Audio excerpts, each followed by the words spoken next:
लोकसभा चुनाव का 7वां और अंतिम चरण का चुनाव अब 1 जून को होने वाला है। इसके लिए सभी प्रमुख दलों के प्रत्याशी चुनाव मैदान में डटे हुए हैं। उनके शीर्ष नेता भी जोर शोर से उनके चुनाव प्रचार को कर रहे हैं। आज पटौना में समाजवादी पार्टी के राष्ट्रीय अध्यक्ष और पूर्व मुख्यमंत्री अखिलेश यादव जी की जनसभा है। हमारे बगल में शहर के प्रतिष्ठित व्यवसायी और भाजपा से बहुत लंबे समय से जुड़े रहे अंशुमान बंका जी हैं। बंका जी, आपका स्वागत है।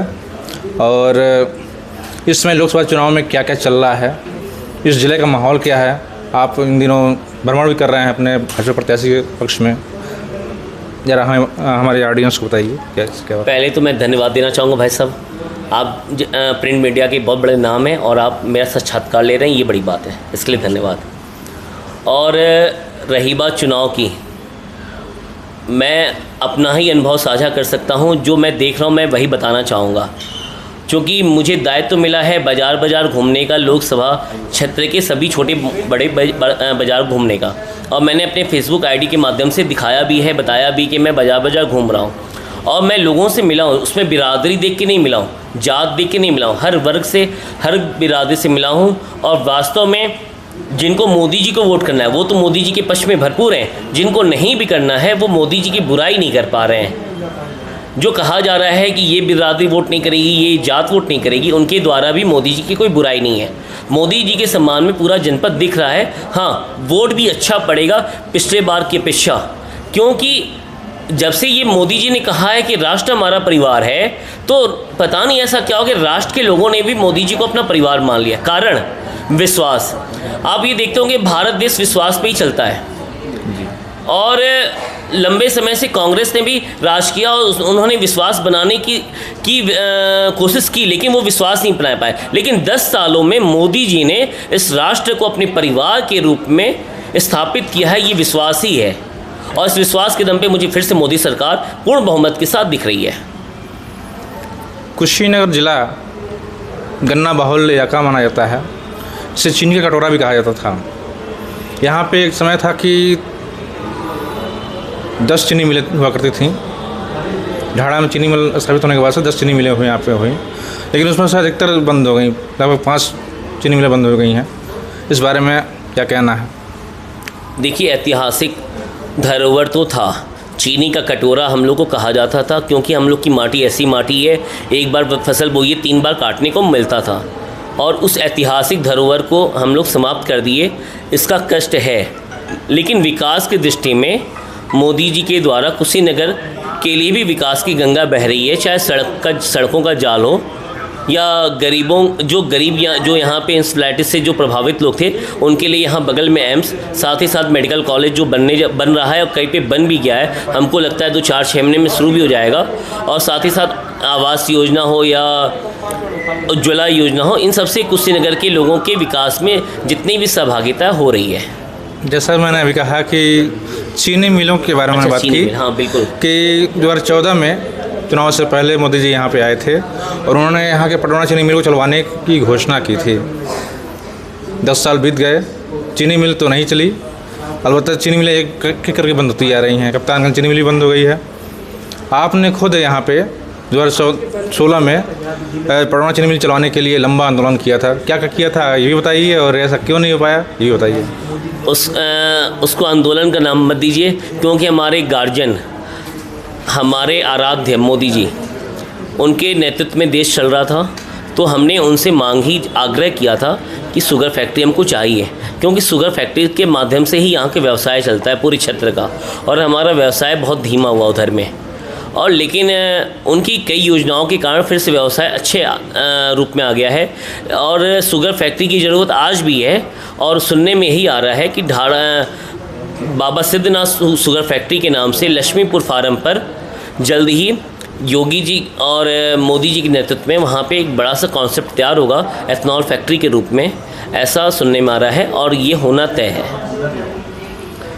यहाँ पे आप लोगों के बीच जा रहे हैं तो निश्चित रूप से भाजपा सरकार की उपलब्धियों के बारे में बता रहे होंगे। आपकी नज़र में कुशीनगर में क्या क्या बड़ी उपलब्धियाँ हैं? जो ये तो कहने वाली बात है, मुझसे कोई उपलब्धि पूछ ही नहीं रहा है। और मैं भी चूँकि चुनाव लड़ चुका हूँ तो मैंने महसूस किया, अब कोई वोट MP MLA के व्यक्तित्व पे नहीं दे रहा है, हर कोई वोट सरकार को के ही व्यक्तित्व पे दे रहा है। हर कोई कह रहा है जब प्रदेश का चुनाव आता है तो हम अखिलेश भैया को जिताएंगे, हम योगी जी को जिताएंगे, हम बहन जी को जिताएंगे। वैसे ही केंद्र के चुनाव में भी कोई राहुल भैया का समर्थक है, कोई मोदी जी का, लेकिन मोदी जी का पूरा राष्ट्र समर्थक है। एक 80 से 80% जनता उनके पक्ष में है। और सही कह रहा हूँ, एक मैनिफेस्टो हर सरकार ने दिया, और आप राजनीतिक लोगों से भी मैनिफेस्टो पूछेंगे ना, वो भी नहीं जान रहे, क्योंकि मैनिफेस्टो के आधार पे लोग वोट नहीं दे रहे। मुझे आश्चर्य भी इस बात का हो रहा है कि लोगों को वोट व्यक्तित्व के भी आधार पे देना चाहिए, और मैनिफेस्टो के आधार पे भी देना चाहिए, विकास के आधार पे भी देना चाहिए। लेकिन इस बात का कष्ट है कि लोग उस आधार पे नहीं दे रहे हैं, केवल और केवल सरकार बना रहे हैं।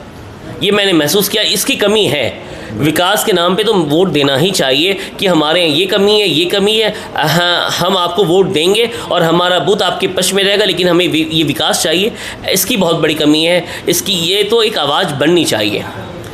दो चीज़ें और हम आपसे डिस्कस करना चाहेंगे। कुशीनगर में जो है कि दो प्रमुख मुद्दे हैं। एक तो इंटरनेशनल एयरपोर्ट, जिस पे अरबों रुपए खर्च हुए और दावा किया गया था कि यहाँ से विदेश की मतलब फ़्लाइटें होंगी, वो तो हुई नहीं। जो लोकल फ़्लाइटें थी वही बंद हो गई। दूसरा मुद्दा ये है कि गोरखपुर से कुशीनगर होते हुए पडरौना को रेल लाइन से जोड़ना था। 10 करोड़ रुपए संभवतः इसके लिए बजट पास भी हुए थे, वो भी बाकी रह गया। जबकि कुशीनगर के नाम से कुशीनगर एक्सप्रेस ट्रेन भी चलती है जो गोरखपुर आकर रुक जाती है, कुशीनगर नहीं पहुँच पाती है। ये दो प्रमुख समस्याएँ हैं, दो मुद्दे हैं। इस बारे में आप क्या कहना चाहेंगे? ये मुद्दा कुछ चंद व्यक्तियों का नहीं है, पूरा वास्तव में कुशीनगर के विकास का मुद्दा है। अगर ये दो मुद्दा अपने पटरी पर आ गया तो कुशीनगर विकास के नए आयाम लिखेगा, इसमें गलती नहीं है। और ये करेगा कौन? आपको क्या लगता है? क्या गठबंधन से आप उम्मीद कर सकते हैं जिसके पास अपना चेहरा नहीं? हम वोट तो दे दें, लेकिन मुझे मालूम ही नहीं कौन। अभी जो आपको लगता है, अगर बाय द वे जो सपने में भी नहीं हो सकता, मान लेते हैं कुछ समय के लिए सरकार उनकी आ गई, जो सपने में भी नहीं हो सकता, तो वो 2 महीने में इतना झगड़ा झंझट हो जाएगा कि फिर से चुनाव कराना पड़ेगा। और ये जो इसकी ज़रूरत है, ये हम मोदी जी से अपेक्षा कर सकते हैं। और हम आपके चैनल के माध्यम से माननीय विजय दुबे से आग्रह भी करना चाहेंगे, जीत तो आपकी तय है, जीत तो आपकी तय है। कुशीनगर के सम्मान में जो भी मुद्दे उठ रहे हैं उसका समाधान करें, और ये विषय दोबारा न उठे। और ये अपेक्षा आप ही कर सकते हैं, क्योंकि आप ऐसे व्यक्ति हैं जो गांव-गांव घूम करके आपने योगी जी के साथ जन समस्याएं देखी, उनका निस्तारण कराया है। और हम अपेक्षा करते हैं कार्यकर्ता होने के नाते, छोटे भाई होने के नाते, कि इन मुद्दों पे भी आप ही ख़त्म कर सकते हैं, क्योंकि ये मुद्दा एक व्यक्ति विशेष का नहीं, किसी दल का नहीं है, कुशीनगर के विकास का है। कुशीनगर में जो ये चुनाव चल रहा है, आप क्या मान रहे हैं कि भाजपा का प्रबल प्रतिद्वंदी कौन है? कौन कौन जो है कि आपको टक्कर दे रहा है आपकी पार्टी को? मैं लंबे समय से चूँकि कई चुनाव देख चुका हूँ, इस बार मुझे चुनाव बड़ा आश्चर्यजनक स्थिति में डाल दिया है। मुझे कोई लड़ाई नहीं दिख रही है। सामने वाले व्यक्ति अपने पक्ष में वोट लाने के लिए केवल और केवल जातिगत समीकरण साध रहे हैं। क्योंकि मैं क्षेत्र में घूम रहा था तो उस जाति के जो टीम है वो अपनी जात को साधने में लगी है। लेकिन कुशीनगर जो भगवान बुद्ध के नाम से जाना जाता है, जो पूरे विश्व में शांति के प्रतीक के नाम से जाना जाता है, इस जनपद के लोग बंटने वाले नहीं हैं। क्योंकि हम लोग को मालूम है जब जब कटे हैं तब तब बटे हैं। तो इस बार कुशीनगर जनता उसी को वोट करेगी जो उस जनता की आवाज़ बन सकता है, केवल और केवल जात के नाम पे तो नहीं करेगा। अगर करेगा तो मुझे उन्हीं से आग्रह है कि आप करिए वोट, लेकिन जात के नाम पे मत करिए। अगर आपको लगता है कि वो हमारा आवाज़ बन सकता है, हमारे क्षेत्र की आवाज़ बन सकता है, हमारी समस्या को निदान कर सकता है, तो आप वोट उनको करें। लेकिन मोदी जी एक बड़ा नाम है, उनके अलावा दूसरा कोई ऑप्शन नहीं है। आपसे एक व्यक्तिगत सवाल आपका। हाँ पूछिए। आपने जो है कोरोना काल में जिला अस्पताल में गरीबों के लिए निःशुल्क लंगर चलवाया, और इसके वजह से आपकी क्या ख्याति भी हुई, उस बारे में ज़रा बताइए हमारे ऑडियंस को। बड़े भैया, वो निःशुल्क लंगर नहीं था, वो सहयोग लंगर था। और हमारी जितनी हैसियत है, मेरी हैसियत में 4 दिन चलता। मेरे मानकर 4 दिन से बेसी था ही नहीं, और मैं 4 दिन के लिए ही गया था। पता नहीं कैसा क्या हुआ, ऊपर वाली कृपा, लोगों की जन भावनाएं हमारी भावनाओं से जुड़ी। वो जन भावनाएं उस लंगर को 4 महीने चलाए और कहीं भी ऐसा महसूस नहीं होने दिया कि निःशुल्क है या आपको दिया जा रहा है। ये था कि उन्हीं का चौका और उन्हीं का भोजन वही कर रहे थे जिसको जिसकी ज़रूरत थी, और वो जो खा रहे थे ना वही सहयोग भी कर रहे थे, जो भोजन कर रहे थे वही सहयोग भी कर रहे थे। वो ऐसा समय था ना कि 10,000 रुपये दे के भी भोजन नहीं मिल पा रहा था, भोजन की बड़ी कमी चल रही थी। पानी की बोतल अगर 500 देना भी चाहे तो पानी की बोतल नहीं मिल पा रही थी। गर्म पानी जो एक आधार था, गर्म काढ़ा जो एक आधार था। और हमने जो महसूस किया, कोरोना जो वैश्विक महामारी है उसमें जो लोग मरे 2 कारण से मरे, केवल 2 कारण से।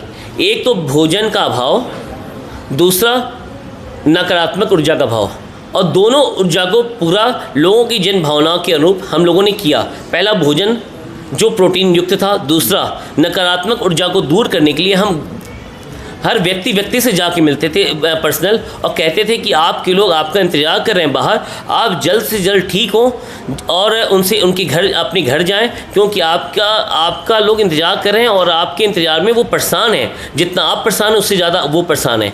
तो ये बड़ा अच्छा रहा, और हम तो यही कहेंगे आगे भी, कुशीनगर के लोग बहुत अच्छे हैं और जब भी समस्या आती है तो एकजुट होकर, एक साथ होकर इस समस्या का निदान भी करते हैं।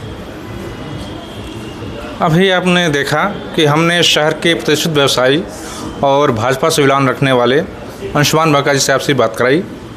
यह वीडियो आपको कैसी लगी, इनके विचार कैसे लगे, कृपया हमें इस वीडियो के कमेंट बॉक्स में बताएं। अगर आपने अब तक इस चैनल को सब्सक्राइब नहीं किया है तो प्लीज़ सब्सक्राइब कर लें और अधिक से अधिक शेयर, लाइक और कमेंट करें। धन्यवाद, नमस्कार। आपको भी नमस्कार बंगा जी। धन्यवाद भाई साहब।